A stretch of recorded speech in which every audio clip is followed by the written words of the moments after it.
convince us that he's top tier anymore. Like, so. Yeah. People that know basketball don't really put him up too high. Yeah. But now we start getting into this Curry and Harden. Top 75 players. Right. MVP. You in that range. MVP. I'll just go quick with Harden. I say he had the talent because teams were built around him. And he did unfortunately run into that Kevin Durant and Curry era. But let's be real. He had a chance too, with no Kevin Durant, to beat Curry. And he lost to that man 3 times. And that comes down to who you are and that superstar that you didn't, even though games are won as teams. Mm-hmm. How I criticized, Booker. Harden, you're the reason your teams did not overcome and possibly beat Curry and go on to play a Dame Lillard. And we don't know what happens if you go to the 2018 or 2019 finals against Toronto. So Harden, I would say he's had a heck of a career. I can't take away from what he's done. Like, I think it seems so long ago, but people forget when we were seeing the 36, 34-point seasons. He's dropping down there 60-point triple-doubles, 50-point triple-doubles. I think he had the most consecutive 30-point game streaks. He's done a lot, but it was just something where, I don't know, it got too gimmicky because he used to have a mid-range. He got too reliant, I think, on that 3-point shot. And I would just say it was his decision-making and his shot-making why his teams didn't get over. He still has some monster playoff games. Like that series where Houston was solely trying to take away not the 2018 series, but the 2019 series. Houston was making it their business to take away Steph. And I remember Durant and Harden was just throwing up 45 and 44-point games like it wasn't nothing. But I think he's peaked. He's clearly on the decline. It's something about you if you got to always be out of shape. And he's another guy that's just had talent, leave you wanting more. He got left off an all-NBA team, averaging like 29, 6, and 6 because his team was an 8 seed. He averaged 29, 6, and 6 being lazy as hell. That's insane. Yeah, that's insane. That's insane. That's that 2016 season. But yeah. That's all I have to say about Harden. We'll get this Steph go around. I want him to have his own discussion with his person. Oh yeah, Harden. I think Harden. I don't know. I just don't know what to say. Like the playoffs, he relied too much on the three. If you look at his 3-point attempts per game in the playoffs, it's like 7, 8, 9, 10, 11, 12, like 7 to 12 range. And like, I don't know, I just think like why you keep settling for jumpers, but some people say it's the defense. But yeah, it's like that's not an excuse, but the talent he got. I didn't see him break guys down. He know how to break guys down. The mid range, he got away from the mid range and started shooting a lot of threes. So I just think that's it. I wouldn't call him like people saying choke. I don't like to use that, but I just think he settled for the jumper too much, and that's why his percentage is low in the playoffs. It's just that he settled for jumpers. So that's all I got to say about him. He got the talent. He won MVPs and all that, scoring titles. So obviously he's back that game, but it's just something missing in the playoffs, I think, like consistently. And because he had multiple years of MVP level play, he got to be judged like a tier 1 guy. Yeah. That's fair. And one of the issues is Deon Tony don't believe in twos unless they layups or dunks. Stupid. Okay. All right, we got the coach deserves some blame, sure. Right? Like that's why Carmelo had a problem. He's shooting elbow jumpers. They're like, dog, don't shoot that. He's like, wow, why not? Like, dog, go back to the 3-point line. So, but Harden, if we break it all the way down, look at the top 75 list, right? How many people from that 75 list has he played with? He's played with quite a few. He's played with Chris Paul. Westbrook twice. Played with Westbrook. He played with He played with a guys like his talent level that he's played with. And did Embiid make 75? I think so. Only because of man, ain't no way he down the top 75. Right. Okay. So Ain't no way he down the top 75. so listen, at the end of the day, He's gonna be on that 100 team for sure. Yeah. So at the end of the day, it matters. I do think that style of play has a ceiling, but that's the way the coach wanted them to play. Besides that, all that flopping and trying to get the foul stuff, I think that's just something he made up. But Harden, first he was a little bit below his potential because it was a lottery pick coming off the bench. When he got his own squad, we wasn't expecting what we got out of him, so he surpassed expectation. But once he maintained that level, then it became like, yo, well, I mean, what we're gonna get out of you. And for them to lose after complaining that and getting second opinions from the media that they would have won if Chris Paul wouldn't have got hurt, right? That's what we got. That's the corny stuff they keep. That's what they said. Okay, right. All of a sudden, we care about injuries. However, you got what you wanted the next year. You had been thinking about it all summer, I'm pretty sure. And to me, that proves that it's untrue because we got to see the scenario. So you can't use that scenario no more because we got to see you with your squad and them without their full squad. Okay, so the fact is, you're a tier 1 level player because you played on the MVP level for a bunch of years, and the results are going to be more than likely you might not even play in NBA finals other than when you was a 6-man.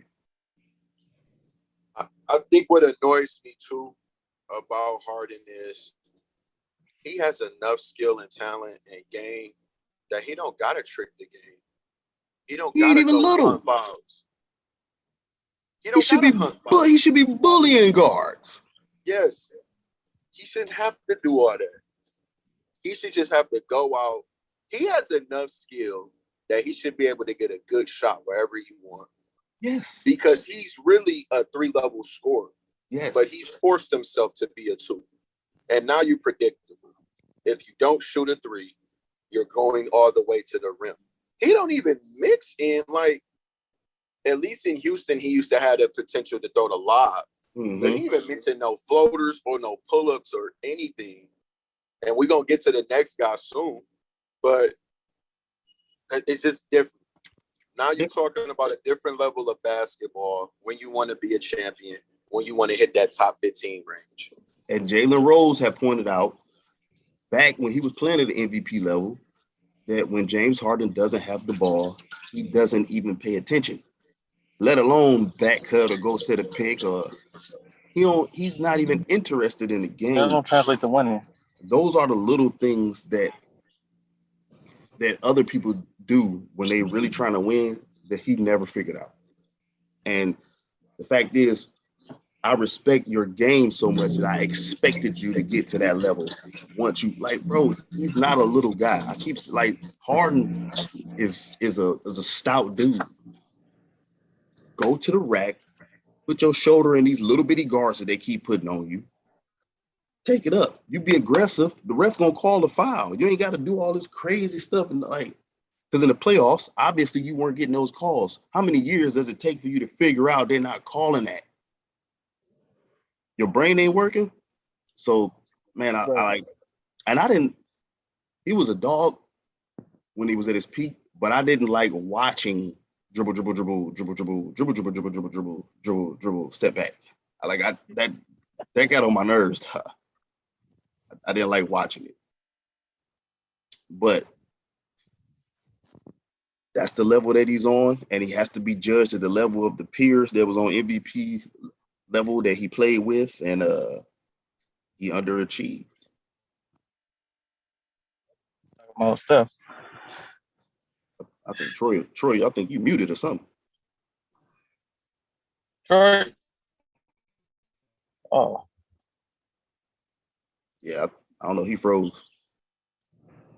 Oh yeah. What you think about Steph? You think I mean, do you like the rankings and stuff with Steph? Like, oh, he's the second best point guard. You don't like? I see what you're saying about the rank. I think it's kind of corny a little bit. Like, oh, he's the second best. He better than Isaiah Thomas. So then you take credit away from Isaiah.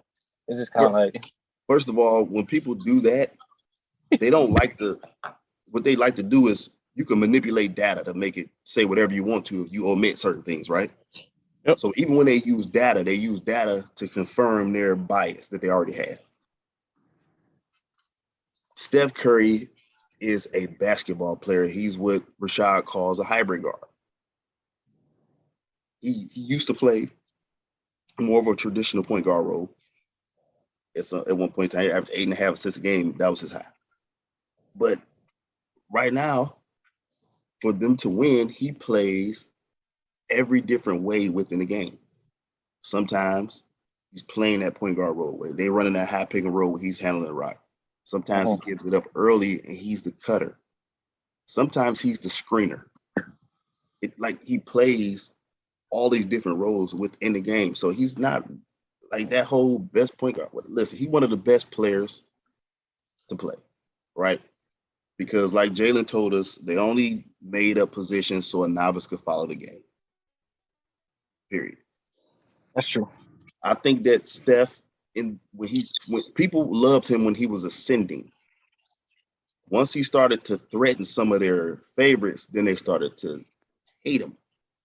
And when people talk about this media love fest, I can literally name people who spent year after year after year trying to figure out a way to not give him his credit. Max Kellerman always did. What's my man that be on there with Chris Broussard on the Odd Couple? Rob Parker. Yeah. Rob Parker. Yep. Nick Wright. Now Skip Bayless. Jay Williams. Yep. All of these guys. I'm surprised at him. He played point. I'm surprised. And look, and he one of the fakest ones. I got a screenshot of him saying that Steph Curry is not designed to lead the Warriors after he had already led them.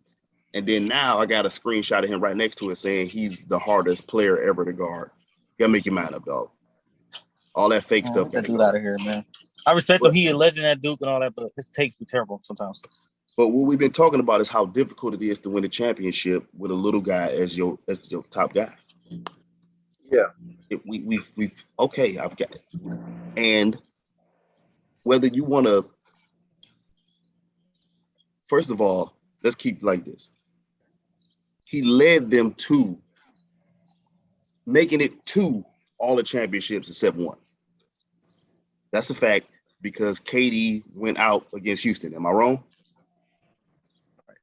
Did he miss the Western Conference Finals against Portland? Did KD miss that? Okay. They swept them boys. Those are like historical facts. Those actually happened, right? So he led that team to all the finals except one. That's a fact. At that size, that's never happened before. Ever. Not Zeke, not no little guard has ever done that. Now, if they don't, as good as Zeke, what he got? 3 finals appearances. He got 3 straight. My dad, he a Pistons fan. A lot of them say they should have got to 4, but well, he passed the ball to the wrong player under the goal. Yeah, you're right. He should have got 4. Bird, steal by Bird. So yeah, you're right. 87. Yeah, 87. We the Pistons should have got the 4 straight. That's true. It's legendary. But the fact is, if you're being objective and you just take it for what it is and take the name off the back of the jersey and you look at the numbers and you look at the accomplishments, you look at all the stuff that these guys have and have not done, there's no way you can objectively look at everything and leave Steph off of at least your top 15. Some people got him in the top 10 because, like Chris Broussard said, Larry Bird got games in the finals where he scored single digits. Yep. Magic Johnson got whole paperclip is what they were calling him, Tragic Johnson.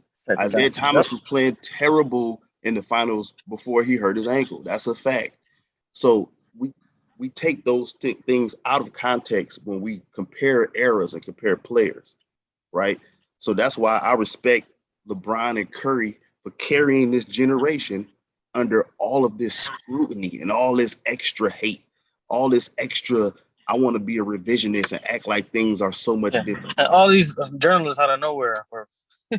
Everybody people, talk. not everybody talk about basketball. You know what I'm saying? Like, everybody got an opinion now. Right. Yeah. So the fact is that when you talk about gravity, the thing that they made up because of this dude, right?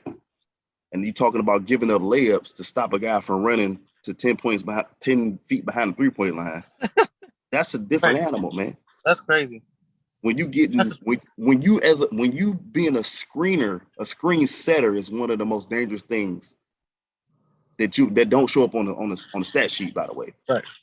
These things are real because I looked at the breakdown of the games and how it affects the floor. Like,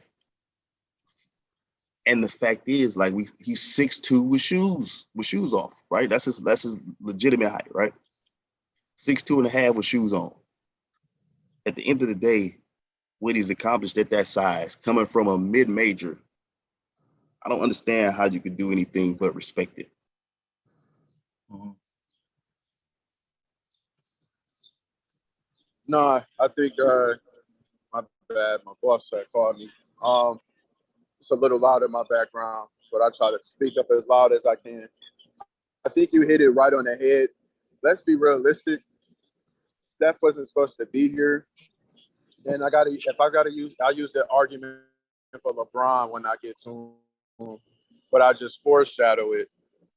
The fact that it's insane. Whether you don't want to put him top 10 or you want to have him definitively top 15, that is a testament to how good he is and what his talent has allowed him to do. Mm-hmm. And for no buts, it should be just going out there and giving him his respect. He's went out there. The only thing that he didn't have on his resume was a finals MVP. But let's be realistic. He had already successfully led his team to a finals. Whether y'all want to talk about Iguodala or not, they don't win that finals without Steph. And I'm not arguing that point anymore.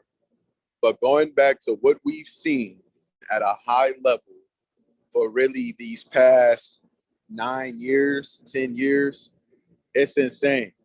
Not a lot of players have played with a peak like that outside of the greats. And that's just how he should be debated, and that should just be how he looked at now. Only thing I feel he can do now is go up the list, unless somebody come and pass him. And it's going to take a lot to do that. Mm-hmm. 4 championships, 2 MVPs, a final MVP. But the fact that, and that's what I can get to the point that Steve Kerr was talking about. He said, yes, you have all these guys that's in our organization that contributed, but this is impossible without Steph. He said that, and so he said he told him on the podium. He said, none of this is possible without you. You're our Tim Duncan.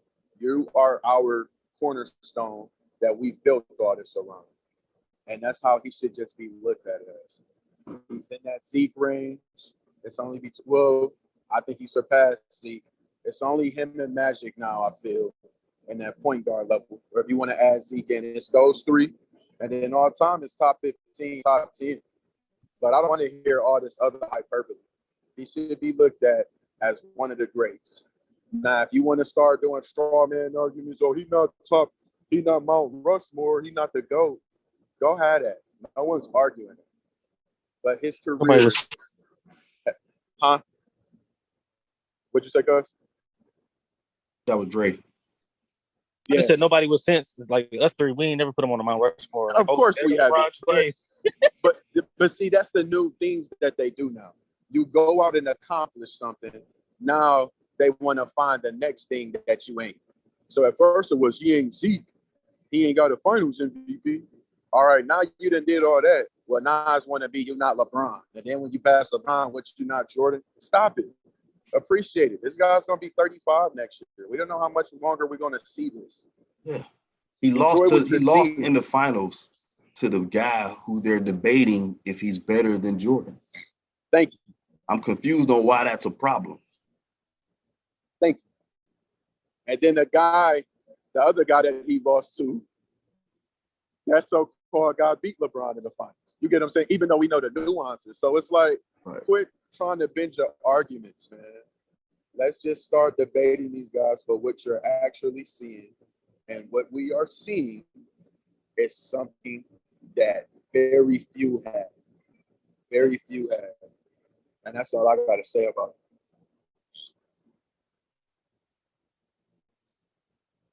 I think Drake froze. Drake froze? Yeah. Good, Drake? I don't want to move without him being able to say something. Yeah. Hopefully he can get back on. What's the next class? The next one is the